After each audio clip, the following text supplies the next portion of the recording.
الرحیم الحمد للہ رب العالمین والصلاة والسلام علی سید المرسلین محمد وعلی آلہ وصحبہ اجمعین رب اشرح لی صدری ویسر لی امری واحلل عقدۃ من لسانی یفقہوا قولی۔ ہمارا درس جو ہے وہ دوسرا حصہ ہے سورۃ الاحقاف، آیت نمبر ہے 15، اور ہم شروع کرتے ہیں جو گزشتہ ہماری آیت ہوئی تھی نا، فلا خوف علیہم ولا هم یحزنون، تو اس میں نفی ہے اس بات کی کہ ان پر خوف نہیں ہوگا اور نہ وہ غم کریں گے۔ اور مقولہ بہت مشہور ہے کہ الایمان بین الرجاء والخوف، کہ ایمان کس کے درمیان ہے؟ امید اور خوف۔ تو اس کو سمجھتے ہوئے ہم آگے نکلیں گے، بہت اہم بات ہے۔ تو ہم شروع کرتے ہیں، اعوذ باللہ من الشیطان الرجیم۔ بنی اسرائیل آیت نمبر 57 میں اس کا ذکر ہے، اس وجہ سے وہاں سے شروع کرتے ہیں۔ اولئک الذین یدعون یبتغون الی ربہم الوسیلہ ایہم اقرب ویرجون رحمتہ وَيَخَافُونَ عَذَابَهُ۔ یہ آیت ہم نے تعوذ سے شروع کی۔ ذکر کس کا ہے یہاں؟ اس کے پہلے جن کی پوجا کی جاتی تھی اللہ کو چھوڑ کر، وہ کون؟ عزیر علیہ السلام، عیسی ابن مریم، مریم ابنۃ عمران، اور فرشتے، ان کا ذکر ہے۔ اب آج کل کے دور میں شان نزول نہیں کہہ سکتے شیخ عبد القادر جیلانی، تو وہ تو اس وقت موجود نہیں تھے نا، تو کیا کہیں گے؟ اس آیت کی سچائی ان پر صادق آتی ہے، کتاب میں ملے گا مصداق۔ تو کیا کہا جا رہا ہے؟ سنیے غور سے، جن کی تم پوجا کرتے ہو یہ یبتغون الی ربہم الوسیلہ، وہ تقرب چاہتے ہیں اللہ کا، عبادت سے، نماز سے، تلاوت سے، دعاؤں سے، دعوت سے، اور یرجون رحمت و رجا، رحمت کی امید کرتے ہیں اور عذاب سے ڈرتے ہیں۔ اب اس آیت کا کیا مطلب نکالیں گے؟ تو دو چیزیں سمجھنا ہے۔ دیکھیے، ایک تو ہم فتویٰ دے دیں کہ نہیں، نیک لوگوں کو ڈر نہیں ہوگا اور نیک لوگ ڈریں گے، تو فتوے سے بات نہیں چلے گی۔ گرامر، آج آپ توجہ دیں، گرامر سے یہ بات سمجھ میں آ سکتی ہے۔ پھر آپ نوٹ کر لیں، جو کوئی گرامر کا انکار کرتا ہے تو ساتھ میں رہیں۔ سب سے پہلی بات، یہ جو آیت ہے فلا خوف علیہم ولا هم یحزنون، آج یہ 14ویں مرتبہ ہم پڑھ رہے ہیں۔ کتنی؟ اب اس کے بعد نہیں پڑھیں گے جی، اب نہیں آئے گی آیت۔ سورہ بقرہ میں 6،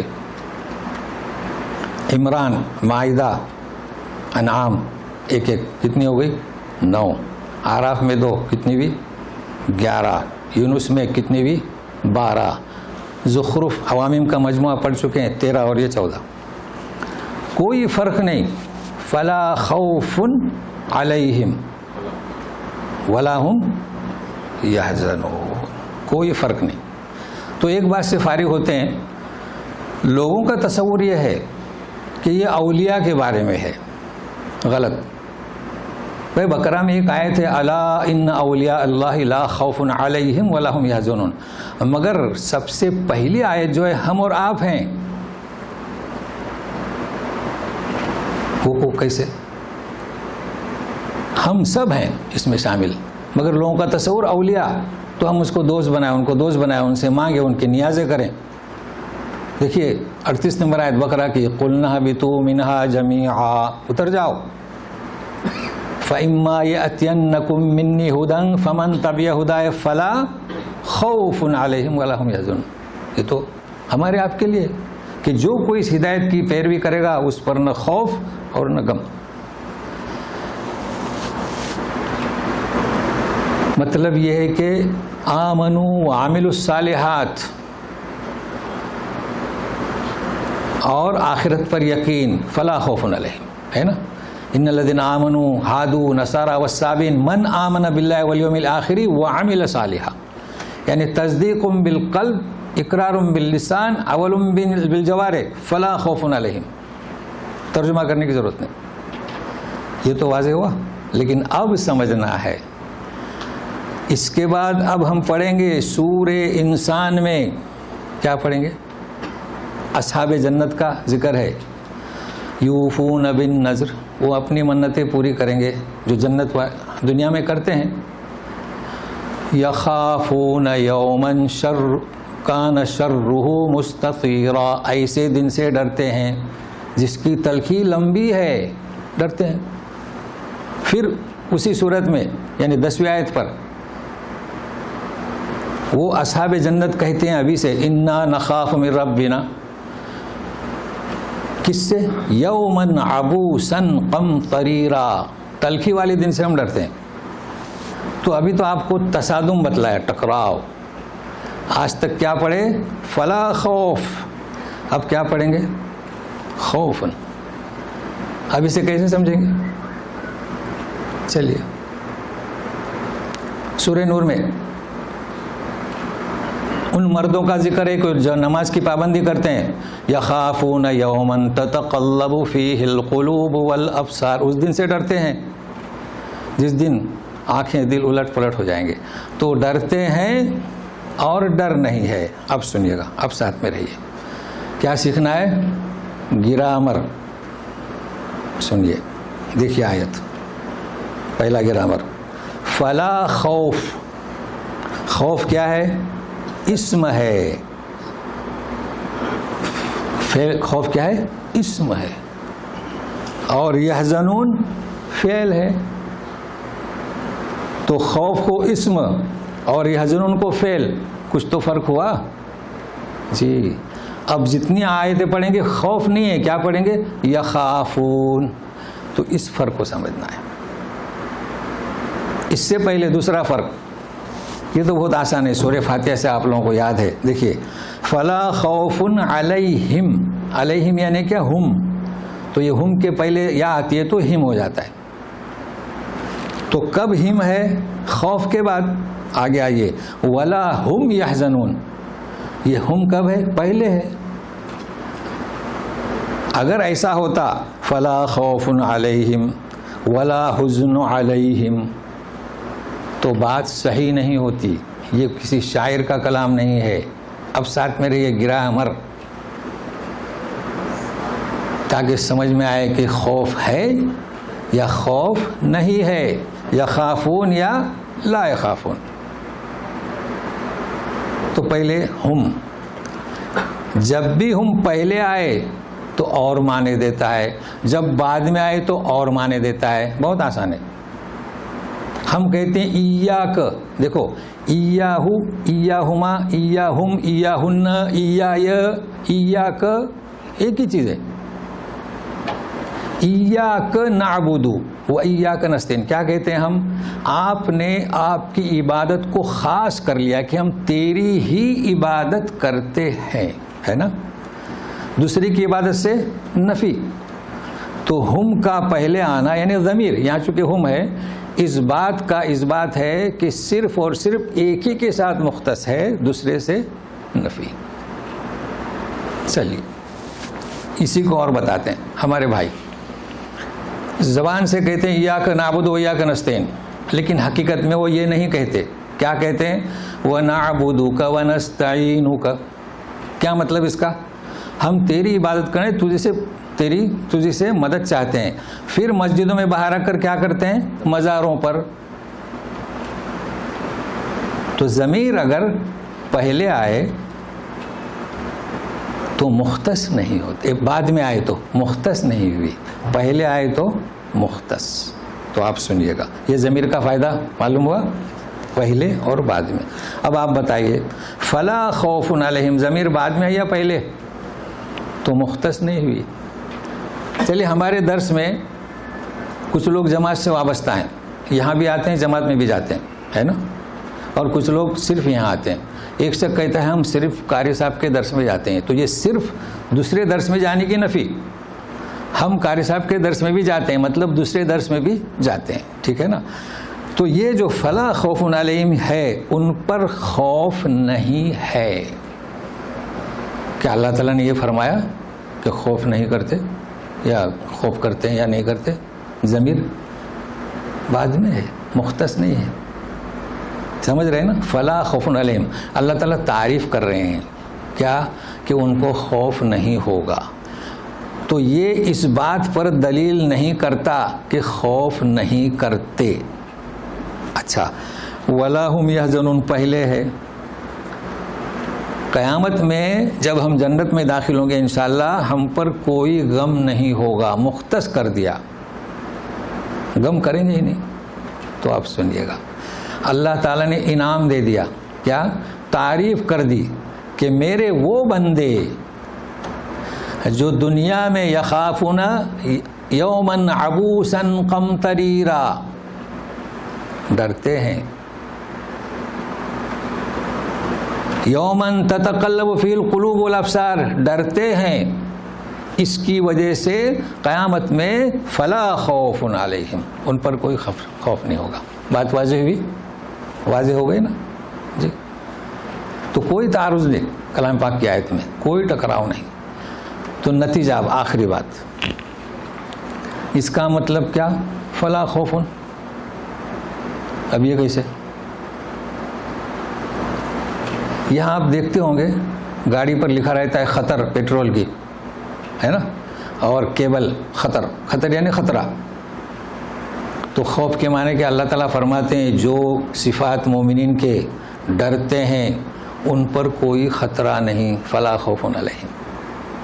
تو کئی طریقے ہیں سمجھانے کے. تو بہرحال یہ چیز واضح ہو گئی، فلا خوف علیہم. اللہ تعالیٰ ہمیں اس زمرے میں شامل فرما کہ ہم یہاں ڈرتے ہیں، یخافون.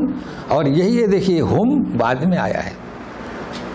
اگر ہم پہلے آئے تو مختص ہو گیا. جیسے ایاک نعبد و ایاک نستعین. اب شروع کرتے ہیں. آپ جانتے ہیں تعوذ ہو چکا ہے، اب ضرورت نہیں. وَوَصَّيْنَا الْإِنسَانَ بِوَالِدَيْهِ إِحْسَانًا حملته أمه كرها ووضعته كرها وحمله وفصاله 30 شهرا حتى إذا بلغ أشده وبلغ 40 سنة قال رب أوزعني أن أشكر نعمتك التي أنعمت علي وعلى والدي وأن أعمل صالحا ترضاه وأصلح لي في ذريتي إني تبت إليك وإني من المسلمين. بڑی آیت ہے. ایک بات، ہم نے وصیت کی انسان کو اپنے والدین کے ساتھ حسن سلوک کرنے کی، ایک جملہ. دوسرا، ماں کی طرف رخ، پہلے والدین پھر ماں. حملتو،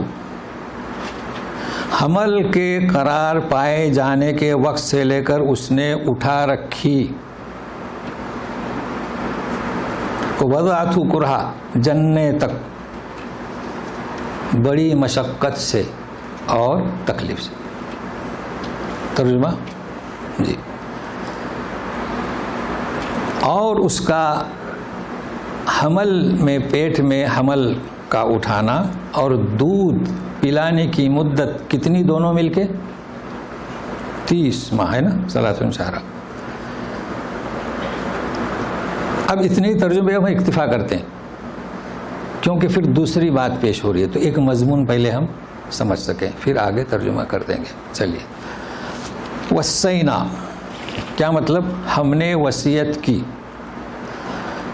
تو اللہ تعالیٰ فرماتے ہیں وصیت تو انسان بھی کرتا ہے مرنے سے پہلے.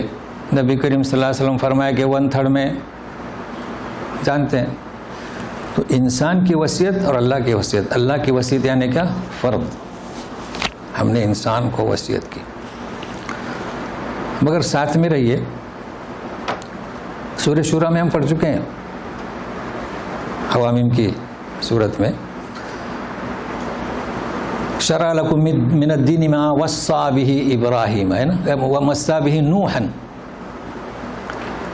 پھر اس کے بعد اوحینا لک وصینا بہا ابراہیم و موسیٰ و عیسیٰ، وصینا وصی یوصی.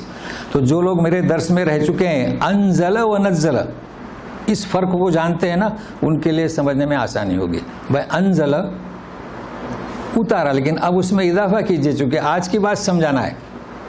انزل یعنی عرش سے یکجا صورت میں اتارا، تو یکجا صورت میں اتارا. اور نزل یعنی 23 سال میں. اہتمام کس میں کرنا پڑا؟ 23 سال میں.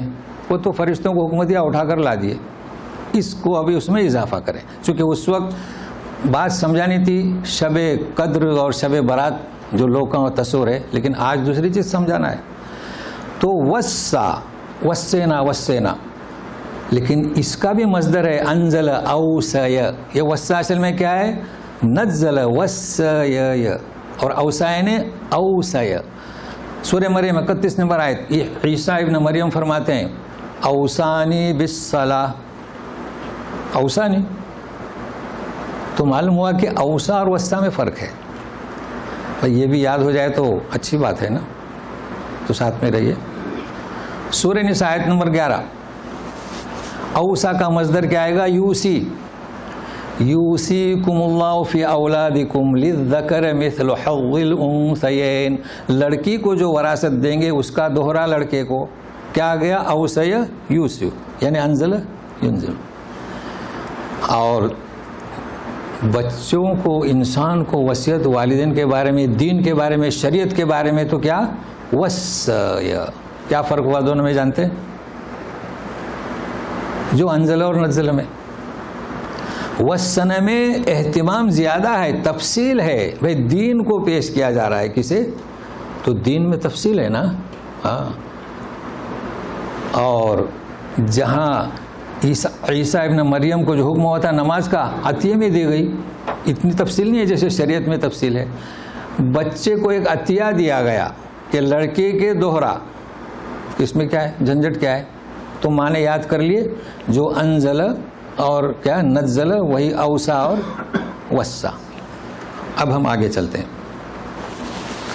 تو یہ جو بیان شروع ہو رہا ہے وصین الانسان، اس میں تفصیل ہے. ہم نے انسان کو وصیت کی. چلیے کیا وصیت کی؟ والدین کے ساتھ احسان سلوک کرنے کی. تو انسان سے خارج کون ہوا؟ غیر انسان. اسے ضرورت ہی نہیں، نہ مرغا مرغی بلا بلی ان کو نہ اپنے بچوں کی تربیت کی وصیت کی ضرورت ہے، نہ بچوں کو ماں کی. ودیت رکھا گیا. مرغی جب بلاتی ہے تو بچے سمجھتے ہیں کہ کھانے کے لیے بلا رہی ہے، دانا چگنے تو بھاگتے ہیں. یہ چیزیں ودیت رکھی گئی. مگر انسان کو تعلیم کی ضرورت ہے تو ہم نے وصیت کی. مگر کس کے لیے؟ والدین ہی، اپنے والدین کے بارے میں.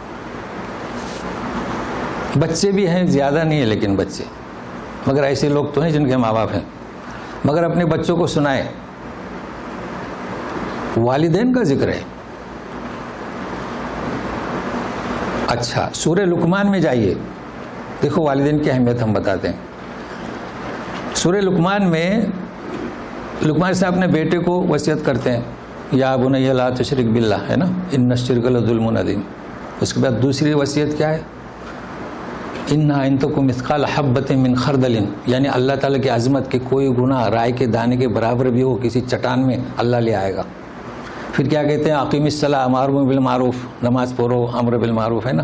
پھر چوتھی نصیحت ولا تصعر خدک، غرور مت کرو. پھر کیا؟ واقصد فی مشیک، یعنی مہینہ روی اختیار کرو. کتنی ہو گئی؟ یہ 5 نصیحتیں ہو گئی. مگر اللہ تعالیٰ اس نصیحت کو ایک ہی نصیحت کے بعد کہتے ہیں وبالوالدین احسانا حملت امہ وہنا علی وہن. وہاں پر وہنا علی وہن ہے، یعنی لقمان حکیم کی نصیحت وصیت پیش کر رہے ہیں، لیکن کرتے کرتے اپنی وہ والدین کی وصیت پیش کر رہے ہیں. وہ لقمان حکیم تو نہیں کہہ سکتے تھے نا کہ بھائی میرا احترام کرو. تو سنیے، غور سے سنیے. توحید، الوہیت، عبادت، اس کے بعد حق اللہ تعالیٰ نے بیان کیا ہے تو کس کا؟ والدین کا. کیا ہے نا. والدین کا حق کیوں؟ اللہ تعالیٰ خالق مالک سب کچھ، مگر والدین پیدا کرنے کے سبب. اس لیے توحید کے بعد کس کا حق؟ والدین کا ہے نا. اور شدت کے ساتھ وبالوالدین احسان. اللہ چلیے لقمان حکیم کی نصیحت دوسری سے پہلے اللہ تعالیٰ فرماتے ہیں وہی سورہ لقمان میں، غور سے سنیے گا. وَإِن جَاهَدَاكَ أَن تُشْرِكَ بِي مَا لَيْسَ لَكَ بِهِ عِلْمٌ فَلَا تُطِعْهُمَا. بھائی وبالوالدین احسانا، حسن سلوک کرو. لیکن والد مشرک ہیں، تمہیں شرک کرنے کا حکم دے رہے ہیں. فَلَا تُطِعْهُمَا، اطاعت مت کرو. اور کیا چھوڑ دو؟ آگے کیا ہے؟ وَصَاحِبْهُمَا فِي الدُّنْيَا مَعْرُوفًا، دنیا میں ان کے ساتھ اچھا سلوک کرو. معروف کیا مطلب؟ کیا کہہ رہے ہیں اللہ تعالیٰ؟ انہوں نے میرے ساتھ شرک کیا ہے. شرک کرنا بڑا ظلم ہے، یہی لقمان حکیم بیٹے کو سمجھا رہے تھے. مگر سنو میرے ساتھ شرک کیا ہے، تمہارے ابو ہیں. کون ہیں؟ تمہارے ابو ہیں، تمہیں پالنے والے ہیں. وَصَاحِبُهُمَا فِي الدُّنْيَا مَعْرُوفًا. اب پوچھیں گے معروف کسے کہتے ہیں؟ معروف جو دنیا میں اسے پسندیدہ کرتے ہیں. جیسے ایک مثال ہی بتلایا، دنیا پسند کرتے کہ کسی لڑکے کو کسی لڑکے کے ساتھ خاص کر لیا جائے، یہ معروف. تو معروف کی تعریف کیا کریں گے؟ ہم کہتے ہیں امر بالمعروف ونہی عن المنکر. معروف کسے کہتے ہیں؟ دوسری ساری دنیا میں لوگ ہیں، ہندو مسلم سب ہے نا. تو ایسا سلوک کریں جو معروف ہو. اگر وہ شرابی ہے، مثال دے رہا ہوں، مثال دینے میں حرج نہیں، دھواں سگریٹ کا جو جانی نقصان ہے اس کا عادی ہے، سب کچھ ہے، یہ تو معمولی چیزیں ہیں. جب اللہ نے شرک میرے ساتھ شرک کرتا ہے، اس سے کنارہ کشی اختیار کرو. اور صاحبہما فی الدنیا معروفہ، تو دھواں سگریٹ کا اور نشے کا کیا چیزیں ہیں؟ کیا اس وجہ سے کہ وہ دھواں سگریٹ کا اور نشہ کرتا ہے اسے چھوڑ دیں؟ نہیں. کیا؟ وہ صاحبہما فی الدنیا معروفہ. سنیے اور بچوں کو سنائیے. دیہاتوں میں بچے اسکولیں نہیں رہتی، پڑھائی نہیں ہوتی. باپ سوچتا ہے میرے بچے پڑھیں تو شہروں میں لے جاتا ہے اور بیچارے ڈاکٹر بن جاتے ہیں. کیا بنتے؟ ڈاکٹر، انجینئر، چلو علماء، فقیہ، سب کچھ، سائنسدان. مگر سنیے والد کی جو ڈگری ہے وہ سائنس اور ڈاکٹر کی ڈگری سے بڑا، ڈاکٹر کی ڈگری اس کے سامنے کچھ بھی نہیں. بچہ ڈاکٹر ہے، بچہ سائنٹسٹ ہے، اور کیا ہے؟ انجینئر ہے. اور والد کیا ہے؟ والد ہے. بڑا کون؟ والد. والد کی ڈگری کے سامنے بچے کی ڈگری صفر.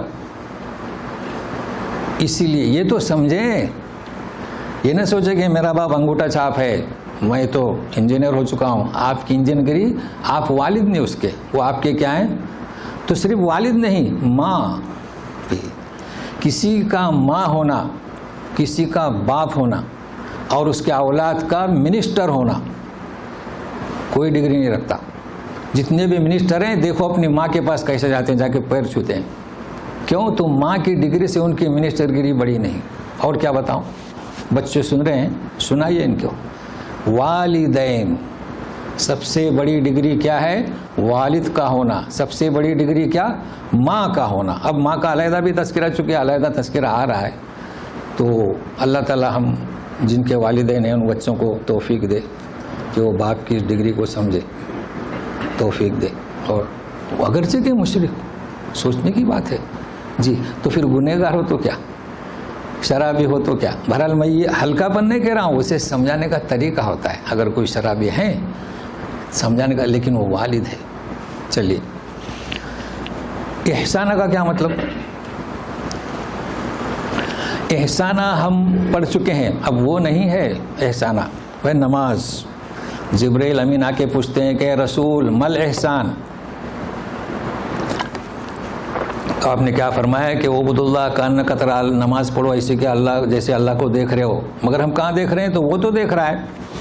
یہ عبادت کا احسان ہے. کس کا؟ اور یہ والدین کی خدمت کا احسان ہے. آسمان و زمین جیسا فرق ہے معنی میں. کیا معنی یاد کریں گے یہاں؟ جس طریقے سے ماں باپ نے تمہاری پرورش کی ہے اس سے بہترین ان کی پرورش کرو. اللہ اللہ. دیکھیں ماں باپ نے ہماری کیسی پرورش کی. پنکھے بھی نہیں تھے, پھر اپنی محنت سے پنکھے لے آئے. آپ ان کی پرورش ایئر کنڈیشن میں ایک مثال دے رہا ہوں. ہاں بہترین طریقے سے کرو. ایسا نہیں کہ ماں باپ بڈھے ہو گئے تو کوئی ایک روم دے دیا, نہیں. حسن احسانہ, یاد رکھیے احسانہ. اگر آپ نے انہیں کنارہ میں کوئی گوشے میں رکھ دیا تو احسانہ کی مخالفت. احسانہ بہترین, کیا اسے کہتے ہیں, کیا ڈائننگ ہال اور کیا ہو مجلس گاہ, سب ہونی چاہیے اس کے لیے. آپ سے پہلے کس کے لیے؟ والد کے لیے. آپ ڈاکٹر ہیں, انجینئر ہیں, لیکن سب سے بڑی ڈگری کس کی؟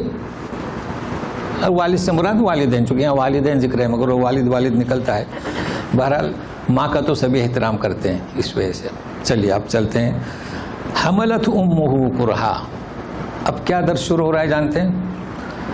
اب درس ایک تو درس ہو چکا کہ نطفہ 40 دن نطفہ, پھر 40 دن خون کا لوتھڑا, پھر خون کا گوشت کا ٹکڑا. وہ بات نہیں ہو رہی ہے. وہ بچے کے مراحل تھے, آج ماں کے مراحل پیش کیے جا رہے ہیں. کس کے؟ ماں کے. حالانکہ ابھی تو دونوں ایک ساتھ میں تھے. کیوں؟ اب ماں کا ذکر علیحدہ. اس کی وجہ یہ ہے کہ ماں جو پہلی بوند سے جو تکلیف اٹھاتی ہے, دیکھیے حملت امہ کرہا ووضعتہ کرہا, متلی آنا شروع ہوتی ہے. جو تکلیف اٹھاتی ہے باپ کو اس کا علم نہیں, کسی کو علم نہیں, چونکہ وہ وہی ماں ہی جانتی ہے. ماں ہی جانتی ہے. اس لیے ماں کا حق, کسی نے پوچھا تھا نا کہ بھلائی کرنے کا حق مستحق کون؟ ماں.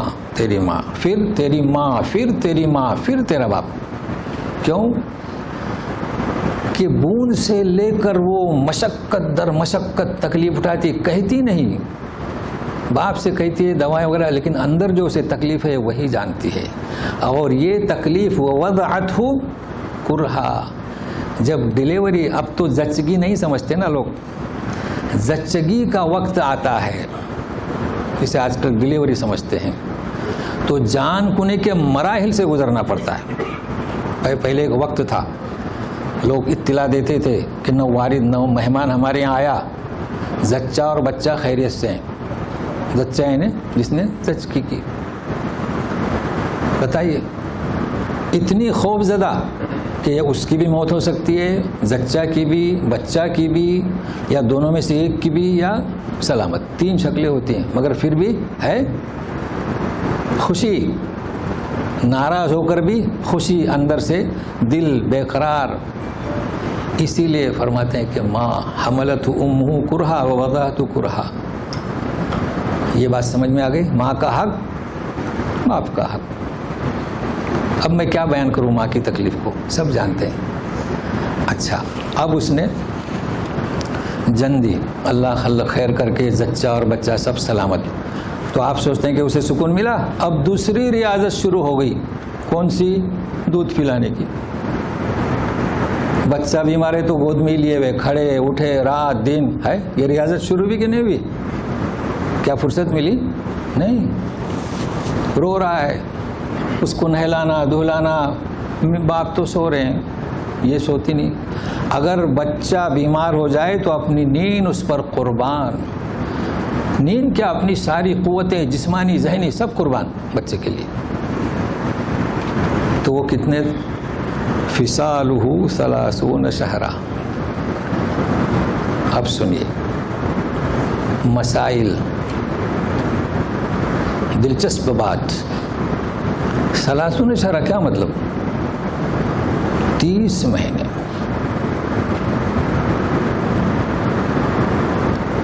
سورہ لقمان میں وَفِصَالُهُ فِي عَامَيْنِ, دودھ کا چھڑانا 2 سال، سورہ بقرہ 233. سنیے مسائل ہیں، غور سے سنیے گا. والوالدات یرضعن حولین کاملین، 2 مکمل سال دودھ پلائیں. لمن اراد ان یتم الرضاعہ، جو دودھ پلانے کی اس مدت کو پورا کرنا چاہتی ہے. تو معلوم ہوا کہ کیا دودھ پلانا کتنا؟ 2 سال، مگر جبر نہیں. لمن اراد ان یتم الرضاعہ، تو مطلب یہ ہوا کہ اگر ماں کمزور ہے اور وہ اپنی جسمانی قوت اتنی بچے پر قربان نہیں کر سکتی تو ڈاکٹر مشورہ دے گا کہ اب بند کر دو 6 مہینے میں 1 سال میں. گنجائش ہوئی نا؟ ہاں.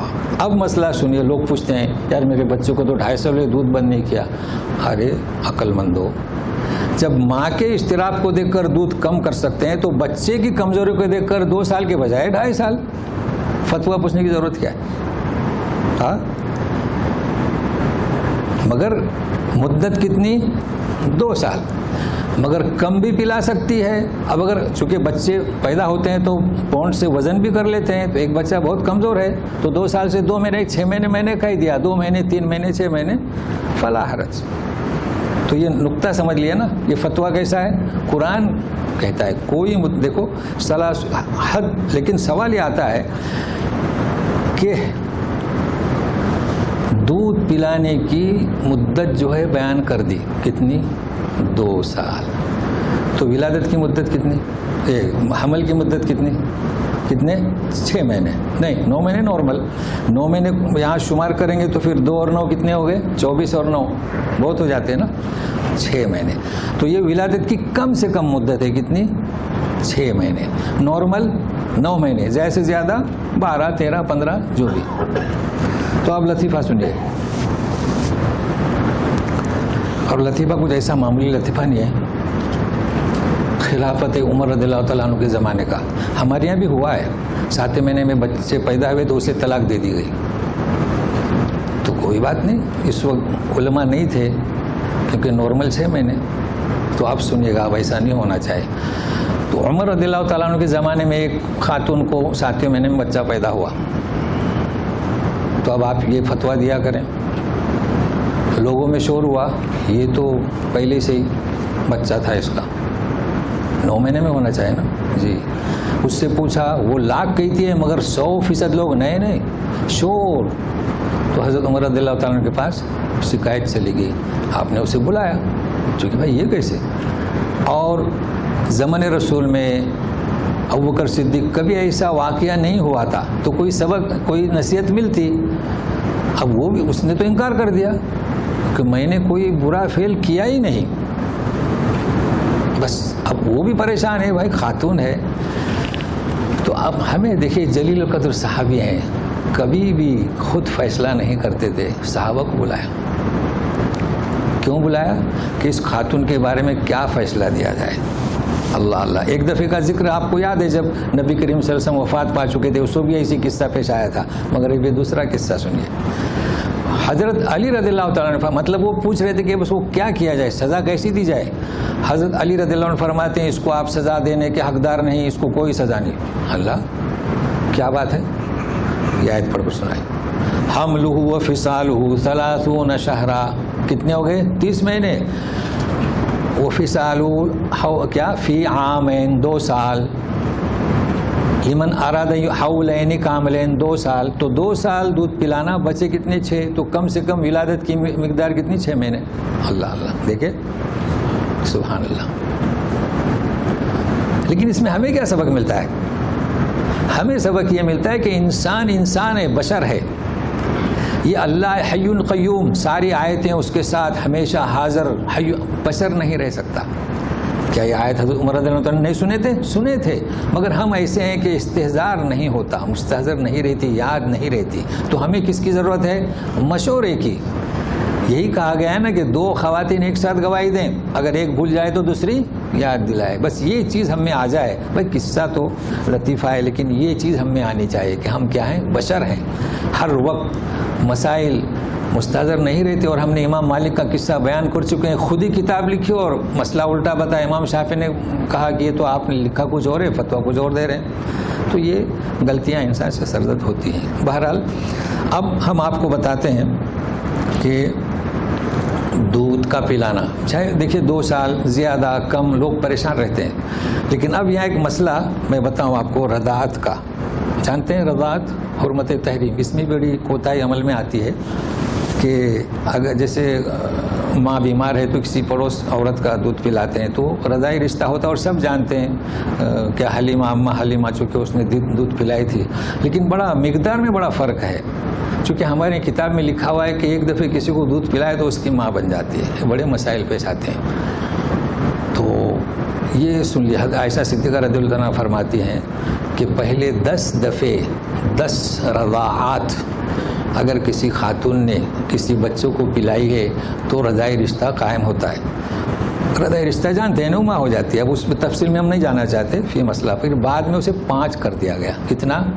اب ہمارے یہاں جو کتابوں میں لکھا ہے انہیں یہ چیز مستحضر نہیں رہی، انہوں نے یہ لکھ دیا کہ اس نے دودھ پلا دی، ختم.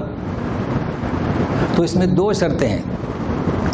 ایک شرط 2 سال میں اگر اس نے دودھ پلایا تو ماں کا رشتہ اس کا قائم ہوگا. جیسے زکوٰۃ میں حولان ہول ہے، یہاں حولین ہے، فرق سمجھ رہے ہیں نا. لیکن دوسری کیا شرط ہے؟ 2 سال کے اندر. 2.5 سال میں اگر اس نے دودھ پلائی ہے تو وہ بھی رشتہ قائم نہیں ہوگا. لیکن اب مقدار 5، کتنے؟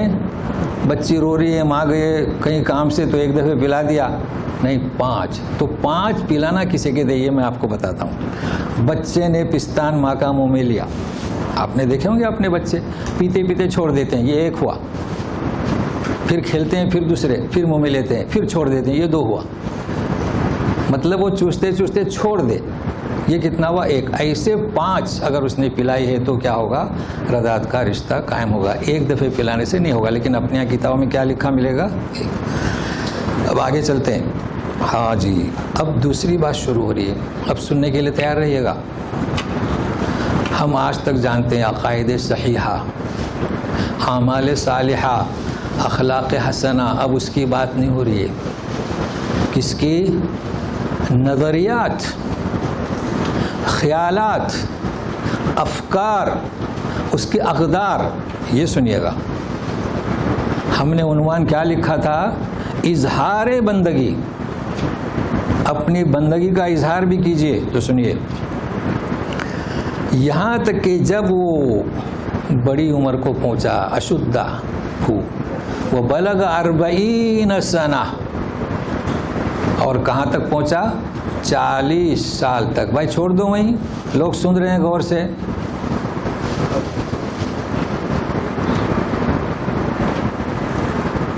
تو وہ بلغ اشدہ، پھر کیا ہے؟ وہ بلغ 40 سنہ. دیکھو بچہ بالغ ہوتا ہے 12 سال میں بھی، 13 سال میں، 14 سال میں.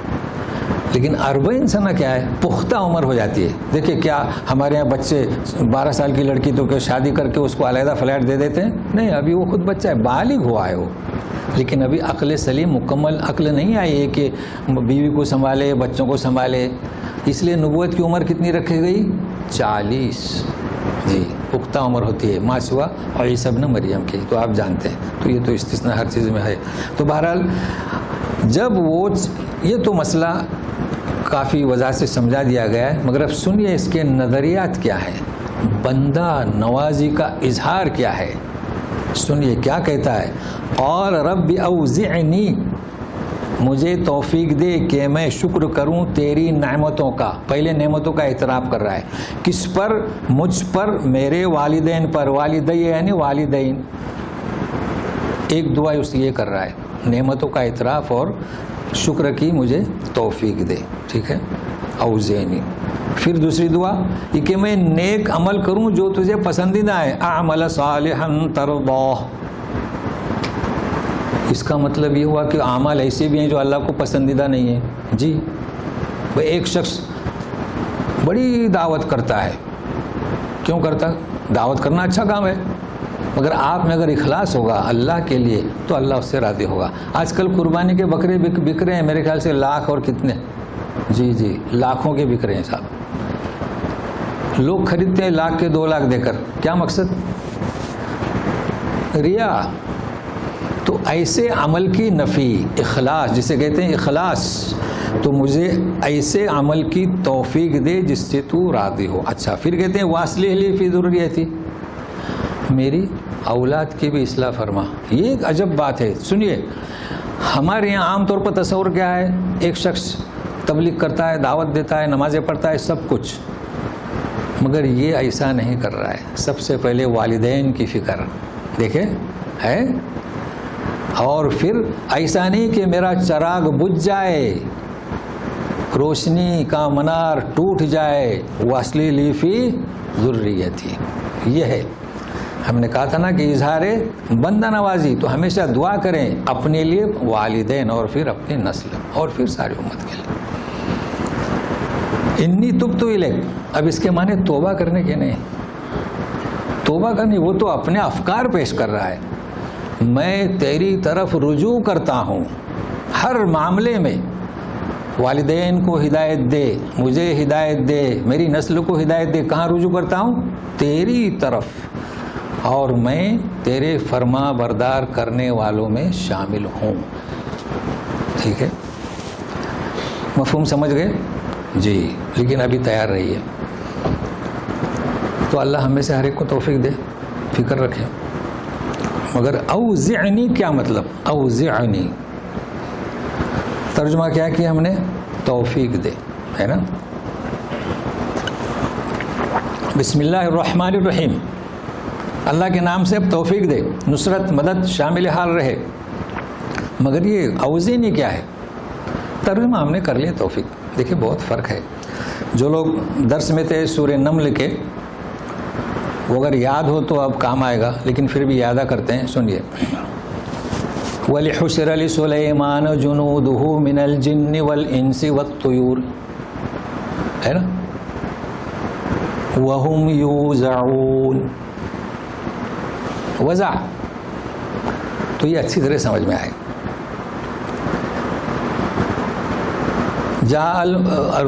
کیا الملائکۃ صفا صفا، ہے نا جی؟ ربک الملائکۃ صفا، فرشتوں کے لیے صف۔ ہم نماز پڑھتے ہیں کہ تسویۃ الصفوف، سووا صفوفکم، صف صف، اور کلام پاک میں بھی صف، جبرائیل امین فرشتے آئے، صف جی۔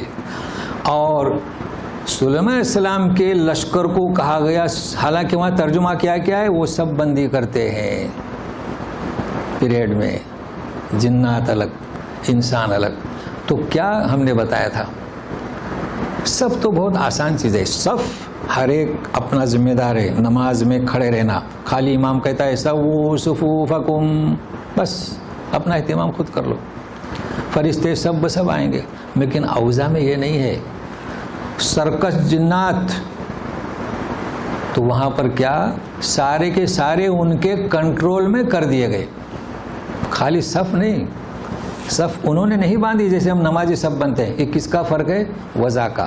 اب یہاں سمجھیے، یہ نہیں کہہ رہا ہے کہ توفیق دے، توفیق دو اللہ ہمیں دے گا کہ ہم جمعہ کی نماز کو پہنچیں گے، ہے نا؟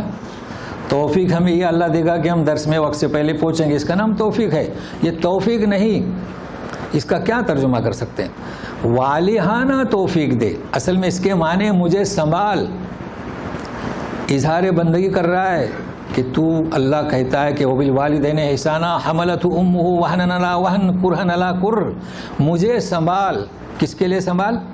ماں باپ کا حق ادا کرنے کے لیے۔ یہ معنی ہوئے کس کے؟ اوزعنی، کوئی معمولی بات نہیں ہے۔ تو یہ فروق اللغہ اس کا نام ہے، کیا؟ فروق اللغہ۔ تو اب اللہ تعالی شان اظہار بندگی، تو اب کیا کہتے ہیں؟ اظہار بندہ نوازی۔ اللہ جب کوئی ایسا اس طریقے سے اظہار اپنی بندگی کا کرے اللہ کے سامنے، تو اللہ تعالیٰ کیسے نوازتے ہیں؟ سنیے گا۔ اولئک الذین نتقبل عنہم احسن ما عملوا ونتجاوز عن سیئاتهم فی اصحاب الجنة وعد الصدق الذی كانوا یوعدون۔ دیکھیے شان، مہمان نوازی، یہ لوگ ہم قبول کرتے ہیں ان کے احسن ما عملو، ان کے وہ بہترین عمل جو انہوں نے کیے، اور تجاوز کرتے ہیں، صرف نظر کرتے ہیں، کنارہ کشی اختیار کرتے ہیں ان کی ان خامیوں سے۔ یہ تو جنت والے ہیں۔ کون؟ ایسے افکار رکھنے والے، ایسی فکر کرنے والے، اور وعدہ سچا ہے جو ان سے کیا گیا ہے۔ تو کیا بات ہوئی؟ ایسے افکار رکھیے والدین کے تعلق سے، اپنے بچوں کے تعلق سے، نسل کے تعلق سے، تو اللہ تبارک تعالیٰ کیا مہمانی کریں گے انشاءاللہ؟ احسن ما عملو، بہترین عمل۔ اب بہترین عمل کون سا؟ یہ کہہ دیا اللہ تعالیٰ کہ ہمیشہ بہترین عمل، بہترین رزق ہی، بہترین صدقہ یہی قبول کیا جاتا ہے، اس لیے کہا گیا۔ اس کا مطلب یہ نہیں کہ کوئی برا عمل کرتا ہے، نہیں۔ اب رہا سیئات سے مراد اس کی برائی نہیں، لغزشیں، اللہ اللہ، لغزشیں، چھوٹے گناہ۔ بھائی لوگ بہت پریشان رہتے ہیں، شیطان وسوسہ اندازی کرتا ہے۔ دیکھیے اپنا ذہن صاف رکھیے۔ اللہ تعالیٰ فرماتے ہیں انا عند ظن عبدی بھی، میرا بندہ میرے ساتھ اچھا گمان رکھے، یخافون یرجون رحمتہ، رحمت سے امید رکھے اور عذاب سے ڈرتے رہے۔ تو کیا مطلب ہے اس کا؟ ایک حدیث ہم بیان کر چکے تھے کہ اتبع نفسہ، اپنے نفس کی پیروی کرتا ہے، وتمنى علی اللہ، اور اللہ سے بڑی توقعات رکھتا ہے۔ یہ خوف اور امید کے درمیان ایمان نہیں ہے۔ تو اچھا یعنی رحمت کی امید رکھے، لا تقنطوا من رحمت اللہ، مایوس نہ ہو۔ آج کل بڑا عجب ماحول ہے، جب لوگ بوڑھے ہو جاتے ہیں نا، وسوسہ اندازی ہوتی ہے، کہتے ہیں کہ ارے بھائی وسوسہ اندازی ہوتی ہے، علامت ہے کہ آپ منافق نہیں ہیں، ہے نا بھائی؟ منافق کے پاس وسوسہ ہوگا، وہ تو منافق ہے، وہ تو غلط ہے۔ آپ پکے سچے مسلمان ہیں، وسوسے کی طرف توجہ نہ دیں، اعوذ باللہ پڑھ کر تف کر دیں۔ اب دوسرا مسئلہ، بھائی اعوذ باللہ کیسے پڑھیں؟ ارے بھائی اعوذ باللہ تو قرآن شریف کی آیت ہے نا، سورہ نحل کی، تو یوں کہیں کہ اعوذ باللہ من الشیطان الرجیم بس۔ تو بہرحال اطمینان رکھیے، خوف و کیا امید کے درمیان ایمان۔ تو ہم تجاوز کریں گے، کیوں تجاوز نہیں کریں گے صاحب؟ بھائی ایک انسان شرک کرتا ہے، جب توبہ کرتا ہے تو اس کو معاف کر دیتے ہیں۔ تو یہ تو میرا بندہ افکار اقدار اس کے بالکل درست ہیں، جو بھی لفظ سے ہم معاف کر دیں گے۔ اور اس سلسلے میں کئی حدیث ہم بیان کر چکے ہیں کہ انسان شرک کی آلودگی سے پاک ہو کر آئے تو اللہ کو کسی کی پرواہ نہیں، کسی بھی چاہے آسمان زمین بھر کے گناہ کر کے آیا ہو، درس ہو چکے ہیں۔ بس اللہ تعالیٰ توفیق اس بات کی دے، والہانہ توفیق، ماں باپ کے حقوق ادا کریں، اپنے بیوی کے، بچوں کے، نسل کے، اور اخلاق حسنہ ہم اپنائیں، تو انشاءاللہ امید کرتے ہیں کہ اللہ تعالیٰ ہمیں اس میں شامل کرے، آمین یا رب العالمین۔ لیکن اب سنیے، اب ایک ایسے افکار اور ایک ایسے اقدار کہ کم سے کم اتنا تو ہو جائے کہ بالکل اس کے مخالف، تو سنیے گا بھی۔ والذی قال لوالدیہ اف لکما اتعداننی ان اخرج وقد خلت القرون من قبلی وہما یستغیثان اللہ ویلک آمن ان وعد اللہ حق فیقول ما هذا الا اساطیر الاولین۔ یہ اوپر کی آیت کا تتمہ ہے، اپوزٹ میں، تقابل میں۔ اور جو کہتا ہے اپنے والدین سے وہ اوہ، کیا کہتا ہے؟ اف، اف لکما، دونوں کو، مجھے ڈراتے ہو کہ میں دوبارہ زندہ کیا جاؤں گا۔ اخرج، مجھ سے پہلے کتنے لوگ اترے، کتنے لوگ مر چکے ہیں، کہاں اترے ہو، کہاں آئے؟ وہما، والدین اللہ سے فریاد کر رہے ہیں، یستغیثان اللہ، اسے ہدایت دے، ویلک، افسوس ہے تجھ پر، آمین، ایمان لیا، اللہ کا وعدہ حق ہے، سچا ہے۔ تو کہتا ہے کہ یہ افسانے، کہانیاں ہیں۔ دیکھیں بالکل اس کے مقابل میں لائے، والدین کا اسے احساس ہی نہیں، یہ تو نافرمان ہے۔ اور اچھا، لیکن والدین کہاں متوجہ ہوتے ہیں؟ اللہ کی طرف۔ یہ بات قابل غور ہے، اللہ اللہ۔ وہ کہتا ہے کہ اف، وہ اللہ کی طرف فریاد کرتے ہیں، یستغیثان، اسی سے غوث بنائے نا ہمارے یہاں، بنا لیے کسی اور کو، اللہ سے فریاد کرو، اللہ سے فریاد کرتے ہیں کہ اللہ اسے ہدایت دے، اور اس سے کہتے ہیں کہ افسوس۔ اس نقطے کو نوٹ کریں، اللہ کا وعدہ سچا ہے۔ اب اسی کی تفصیل ہے اولئک الذین حق علیہم القول فی امم قد خلت من قبلہم من الجن والانس انہم کانوا خاسرین. تو ایسے بد اخلاق لوگ، ان کے بارے میں ثابت ہو چکا فیصلہ جو پہلی امتوں میں ہوا ہے جنات اور انسانوں سے، جو سرکش تھے. کیا کہ یہ خسارے والے. بتائیے ایسا بیٹا جو ماں باپ کی قدر نہ کرے. بہرحال یہ خیال رکھیں، یہ کافر کا ذکر ہے، تو یہ ایسے لوگ سارے خسارے میں. اب سنے گا ایک اور چیز، اسی کا تتمہ ہے. درجات، نیکی کے درجات ہیں، بدی کے درجات ہیں. وَلِكُلٍّ دَرَجَاتٌ مِّمَّا عَمِلُوا وَلِيُوَفِّيَهُمْ أَعْمَالَهُمْ وَهُمْ لَا يُظْلَمُونَ. ہر ایک کے لیے درجات ہیں، جو کچھ کہ وہ کریں گے نیکی یا بدی، اور ان کو اس کا پورا ان کے اعمال کا اجر دیا جائے گا، اور ان پر ظلم نہیں کیا جائے گا. یہ آیت کئی دفعے ہو چکی ہے. مطلب اگر کسی نے نیکی کی ہے تو اسے پورا اجر دیا جائے گا، کوئی نیکی بجھا مٹا نہیں دی جائے گی.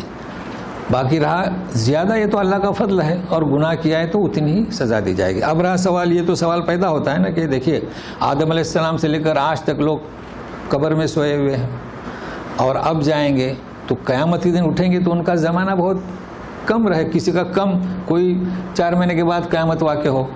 تو بہرحال قبر میں رہنا، تو اس کی ہم فکر نہ کریں، اس بارے میں ہم نہ سوچیں گے، چونکہ یہ چیزیں ہمارے لیے مرئی نہیں ہے. احوال برزخ یہ اللہ ہی بہتر جانتا ہے. بہرحال اللہ تعالیٰ کا قطعی فیصلہ ہے کہ کسی پر ظلم کیا نہیں جائے گا، اور سزا ملے گی. دیکھیے ایک مشرک ہے، اڑوس پڑوس میں مسلم ہے، نہ کسی کو تکلیف دیتا ہے نہ کچھ کرتا ہے، اس کا عقیدہ کیا ہے؟ مشرک ہے. لیکن ایک مشرک ہے وہ ستاتا ہے، مارتا ہے، کاٹتا ہے. دونوں کے درجات میں فرق ہوگا کہ نہیں؟ زمین آسمان کا فرق ہوگا. ایک مومن ہے، اپنی نمازیں پڑھتا ہے، آتا ہے، لیکن ایک مومن ہے کہ دعوت دیتا ہے، لوگوں سے ملتا ہے، تبلیغ کرتا ہے. دونوں کے درجات میں فرق ہوگا کہ نہیں؟ بس یہ ہے درجات. ظلم کسی پر نہیں ہوگا. اور باقی رہا خامیاں، تو اللہ تعالیٰ یہ سیئات کو معاف کر دیتے ہیں. وَيَوْمَ يُعْرَضُ الَّذِينَ كَفَرُوا عَلَى النَّارِ أَذْهَبْتُمْ طَيِّبَاتِكُمْ فِي حَيَاتِكُمُ الدُّنْيَا وَاسْتَمْتَعْتُمْ بِهَا فَالْيَوْمَ تُجْزَوْنَ عَذَابَ الْهُونِ بِمَا كُنْتُمْ تَسْتَكْبِرُونَ فِي الْأَرْضِ بِغَيْرِ الْحَقِّ وَبِمَا كُنْتُمْ تَفْسُقُونَ. جی جس دن پیش کیے جائیں گے کفروا علی النار، انگار کے سامنے لایا جائے گا. کیا ندا ہوگی؟ اذهبتم طیباتکم فی حیاتکم الدنیا، تمہاری خوشحالی تم نے تو اڑا لی دنیا کی زندگی میں، مزے کیے، بہت مزے کیے. واستمتعتم بها، بہت فائدے اٹھائے. اب آج تم کو رسوائی کی سزا. چونکہ دنیا کیا ہے؟ سجن المؤمن، جیسے کہ نبی کریم صلی اللہ علیہ وسلم نے فرمایا مومن کے لیے قید خانہ ہے.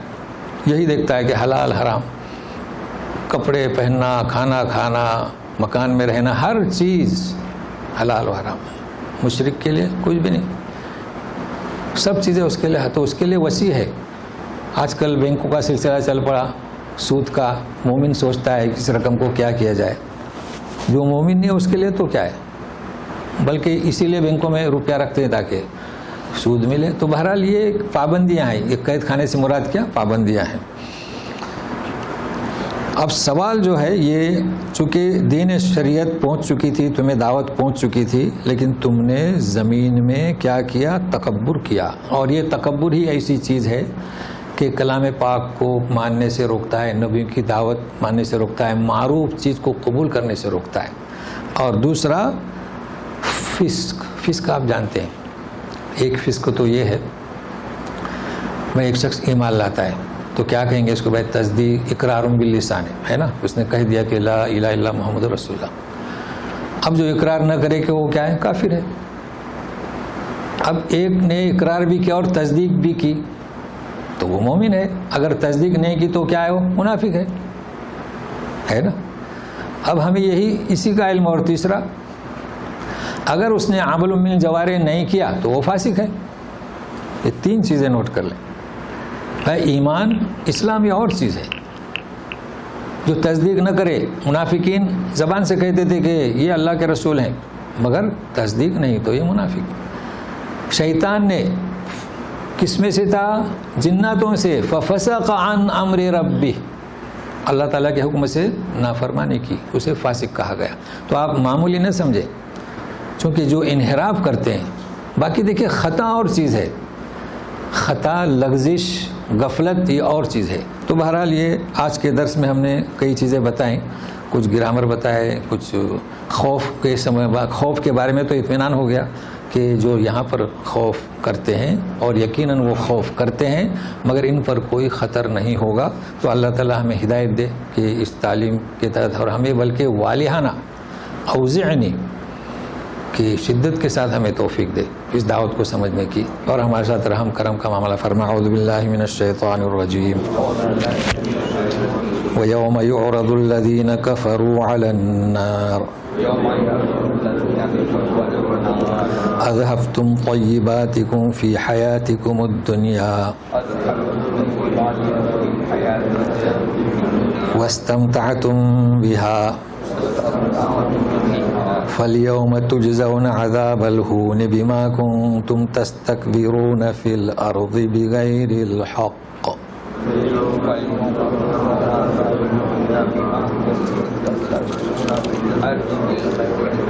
وَبِمَا كُنْتُمْ تَفْسُقُونَ. تو آئندہ سے وَاذْكُرْ أَخَا عَادٍ سے شروع ہوگا درس. ویسے کوئی چیز باقی ہو تو انشاءاللہ آپ بتائیں، آئندہ اس کو بیان کیا جائے گا.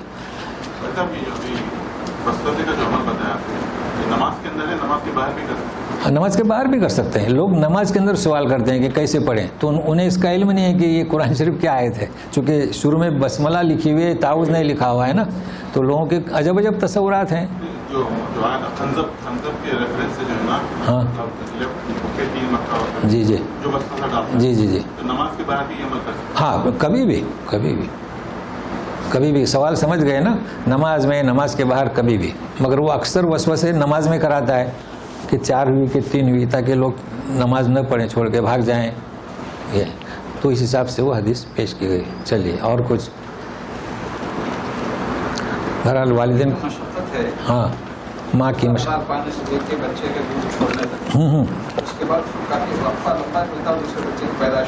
جی باپ مستقل مشقت کرتا، روزانہ کماتا، روزانہ جاتا، روزانہ آتا. ہاں یہ مشقت کا ذکر اتنا نہیں ہے جتنا ماں کا ذکر. اس میں کیا ہے کہ ماں کی مشقت کو تھوڑا سا بریک مل رہا ہے، کبھی 2 سال کا، کبھی 4 سال کا، کبھی 1 سال کا. ماں کو، باپ کو تو کوئی مشقت سے بریک نہیں مل رہا، لیکن ماں کا جو ہے بار بار ذکر کرتے، اس کی ہمت کیا ہے یہاں. بھائی دیکھیے، ان کا سوال تو سمجھ رہے ہیں نا کہ ماں کی مشقت کا ذکر ہوا، باپ کی مشقت کا ذکر نہیں ہے. ہاں لیکن ہم تو پہلے جواب دے چکے ہیں کہ یہ تو ماں سے ہی پوچھو. ہم تو پہلے جواب دے چکے شروع میں. بھائی یہ جو قرآن شریف کہہ رہا ہے کہ ہم نے ترجمہ بھی اس کا ایسا کیا کہ حمل قرار پائے جانے سے لے کر جننے تک مشقت در مشقت، تکلیف در تکلیف.